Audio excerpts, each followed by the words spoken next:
Merci de choisir le Volcan News pour vous informer, mesdames et messieurs. Voici les principaux titres du journal. À la une de l'actualité, bientôt les retours de l'ancien président Joseph Kabila Kabange en République démocratique du Congo après une année d'absence. Celui-ci l'a annoncé dans une déclaration écrite mardi 8 avril 2025. Et puis, ouverture ce mercredi 9 avril 2025 de pourparlers entre le gouvernement congolais et l'AFC M23 à Doha au Qatar. Cette première rencontre directe soulève à la fois espoir et doute parmi la population congolaise. Les restes de l'actualité, mesdames et messieurs, c'est tout de suite dans les détails.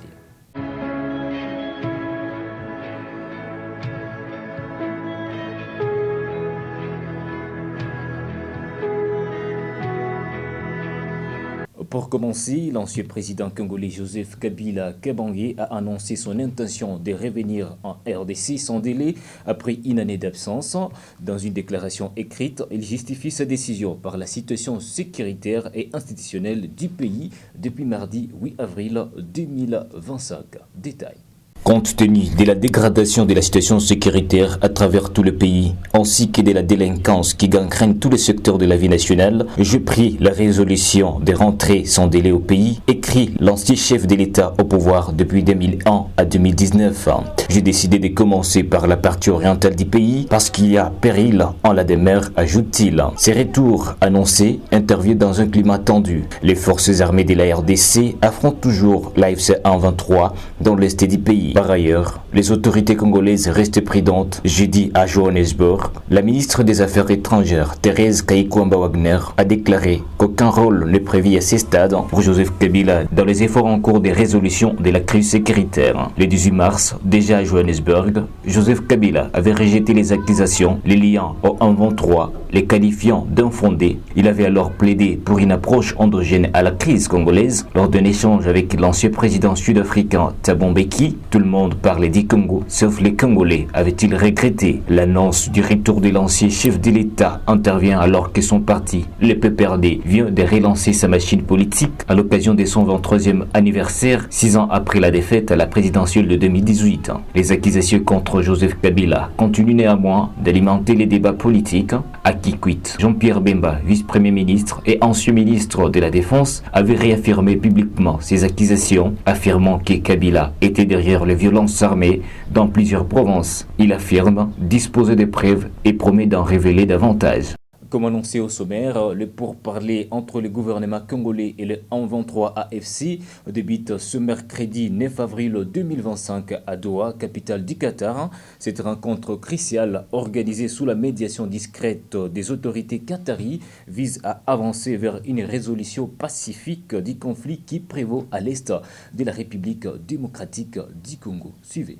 L'objectif principal de ces discussions est de restaurer la paix dans une région marquée par des affrontements entre les FARDC, soutenus par le Wazalendo, et le mouvement AFC M23. Ce mercredi marque une étape importante avec une première rencontre en face à face entre les deux camps. Selon plusieurs sources, le M23 AFC a déjà soumis à la médiation qatari un cahier des charges détaillant ses revendications et ses conditions pour une éventuelle désescalade. L'AFC M23 exige également des garanties claires sur les pouvoir décisionnel de la délégation de Kinshasa avant d'aborder les sujets clés des négociations. Cette rencontre pourrait conclure la première phase axée sur les consultations et l'établissement d'un contact direct entre les parties. Si les échanges s'avèrent constructifs, les discussions pourraient évoluer vers des questions de fond, notamment les principes d'un cessez-le-feu, l'analyse des revendications de l'AFC M23, les conditions posées par les gouvernements congolais. Cependant, la médiation qatari devra faire preuve de persuasion pour surmonter les tensions persistantes entre les deux camps. Les premiers échanges qui se sont déroulés il y a quelques jours à huis clos ont impliqué des délégations composées principalement d'experts spécialistes en renseignement militaire et analystes politiques. Ces discussions préliminaires ont jeté les bases pour cette rencontre directe qui suscite à la fois espoir et prudence. Les consultations politiques débutées il y a plus de 10 semaines à Kinshasa ont entamé leur dernier virage ce mardi 8 avril 2025. Les conseillers spéciaux du chef de l'État en matière de sécurité, Désiré Cachemire Kolondele, s'est entretenu ces jours avec les dernières personnes qui ont accepté la main tendue de Félix Tshisekedi pour faire face à l'agression rwandaise. Regardez.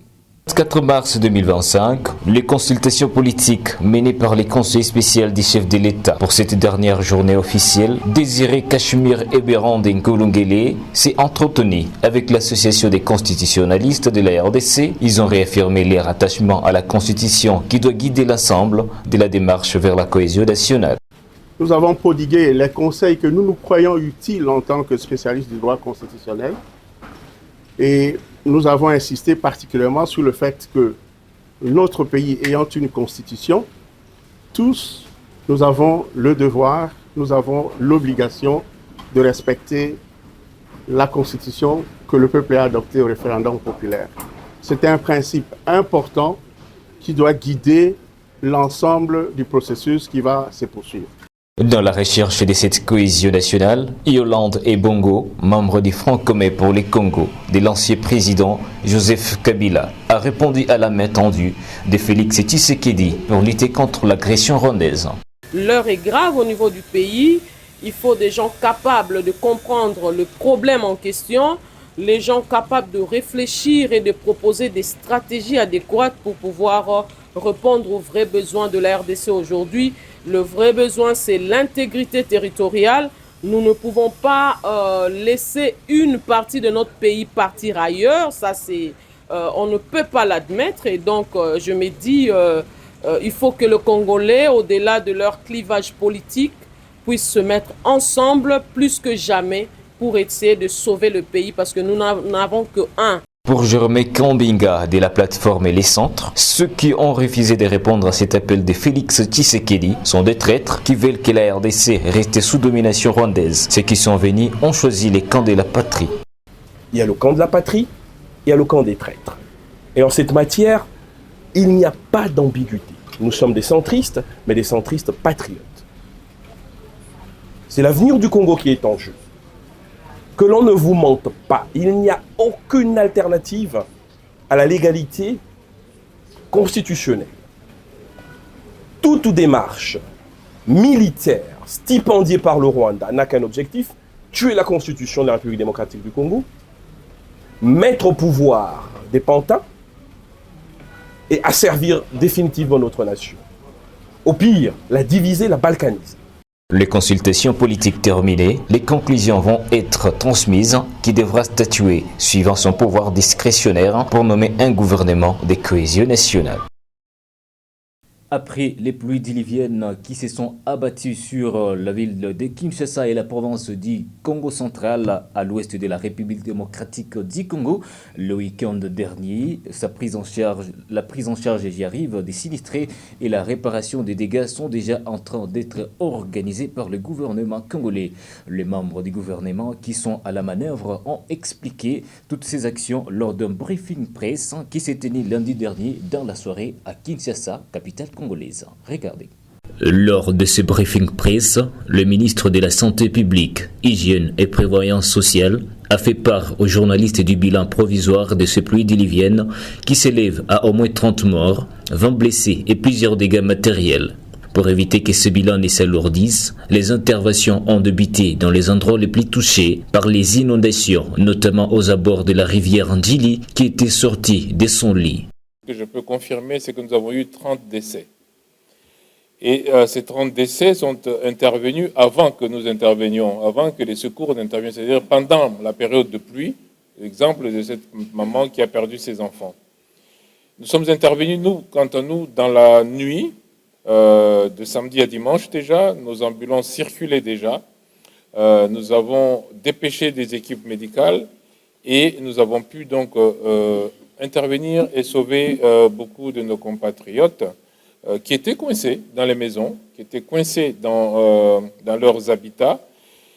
Et nous avons, à ce moment où je vous parle, nous avons une vingtaine de personnes, 20 exactement, qui sont hospitalisées. À ces stades, près de 1300 personnes ont été extirpées des zones inondées. L'Institut Lumumba, une école située dans la commune de Limete, à l'est de Kinshasa, est utilisée comme centre de transit. Les sinistrés sont dirigés au stade Tata Raphaël, dans la commune de Kalamu, au centre de Kinshasa, et le stade de Martyr, dans la commune de Kinshasa, au nord de la capitale congolaise. Nous allons déplacer ceux qui sont sur le site Lumumba mais aussi ceux qui étaient à Ndjili, 184 personnes. Nous allons les déplacer aussi pour les amener vers les deux stades, tout simplement parce que, premièrement, ils vont être bien couverts, mais deuxièmement, le stade Tata Raphaël notamment a servi à la francophonie, donc à les commodités pour prendre en charge toutes ces personnes. Sur place, on a disponibilisé tout ce dont ils ont besoin pour survivre. Et d'ailleurs, le président de la République s'est engagé à ce qu'on les garde dans les meilleures conditions jusqu'à ce qu'on trouve une décision, qu'on prenne une décision définitive pour leur réinsertion. Sur les 7 usines de captage d'eau qui compte la ville de Kinshasa, 3 ont été endommagées par les inondations. Les équipes sont à pied d'œuvre sur ces usines pour rétablir la desserte en eau potable dans les quartiers de Kinshasa qui en étaient privés. Ce sont des points de captage. C'est à ce niveau-là que nous avons des captages d'eau pour le traitement et c'est pratiquement ces usines-là qui ont été le plus impactées. Et nous avons aujourd'hui fait le nécessaire pour reprendre les activités, notamment pour l'usine de Lukaya où les équipements ont été retirés, notamment les moteurs et les pompes pour effectuer une opération de séchage, le temps de leur mettre en condition. Ça nous prendra pratiquement 48 heures. Les pluies diluviennes du week-end dernier ont également touché les installations de desserte en électricité. De ces côtés également, les travaux sont en cours pour fournir l'électricité aux foyers qui en sont privés. Nous avions eu au samedi pratiquement 159 cabines qui ont été mises hors service. Certaines étaient dans les zones qui ont été pratiquement impactées. Et nous avons pratiquement 38 cabines seulement qui sont hors service et 121 cabines ont été remises en service. Dans la zone ouest de Kinshasa, nous avons connu un écroulement des lignes. Et dans la zone sud aussi, nous avons connu aussi des écroulements des lignes. Nous sommes en train de faire le nécessaire aujourd'hui avec les équipes de la SNEL pour pouvoir reprendre les différentes lignes affectées.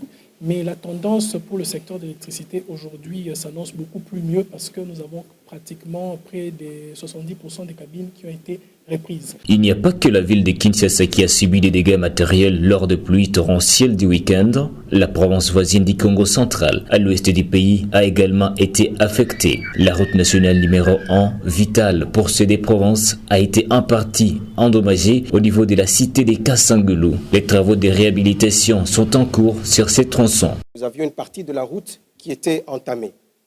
Et l'autre partie de la route, là je parle du site de Kasangulu, l'autre partie de la route était déjà menacée parce qu'il se retrouvait en porte-à-faux. Et c'est donc là que nous avons commencé par concentrer les interventions. Il y a eu des apports, des rechargements qui ont été faits avec des concassés, des moellons pour pouvoir stabiliser l'endroit et stopper ainsi la progression de l'érosion. C'est ainsi que, un peu plus tard, dans la soirée de samedi, nous avons pu, la circulation a pu être rétablie sur une partie de la route. Parce que vous imaginez bien toutes les conséquences en termes d'embouteillage. Selon les prévisions météorologiques de la Metelsat, les fortes précipitations sont attendues, notamment à Kinshasa et dans plusieurs provinces, tous ces mois d'avril jusqu'au mois de mai. La population congolaise ainsi que les autorités doivent, chacun à son niveau, prendre leurs responsabilités pour éviter les dégâts lors de ces pluies annoncées. Il s'était dit mardi 8 avril 2025 la libération des 117 prisonniers bénéficiaires de la grâce présidentielle à la prison centrale du Béni en exécution de l'arrêté ministériel du 13 mars dernier. Reportage, suivez. Inaomba kumshukuru Mwenyezi Mungu kwa kuona mtu mwenye alikuwa na makosa anasamehewa.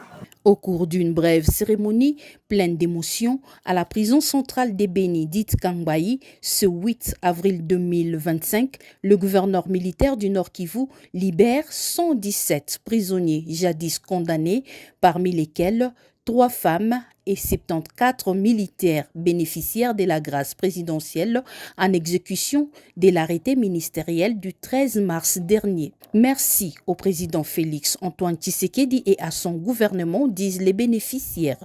Je me sens très à l'aise. J'aimerais remercier le Dieu parce que ce qu'on a eu à Kamandara libéré, mais par la grâce de Dieu, parmi les listes. Na komisi nzambe pona président Nabiso ya République asalisi biso pona libération. Merci mingi pona président Nabiso a libéré biso na kati na pasi na kati na souffrance.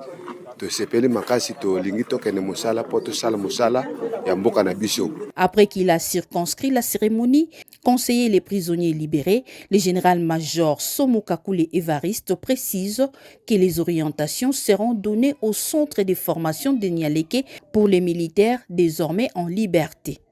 Pour les militaires, ce n'est pas compliqué. Ils sont récupérés d'ici, ramenés au centre de Nialeke, où ils sont pris en charge pour leur identification, leur orientation vers les unités de provenance et pour maintenir la discipline.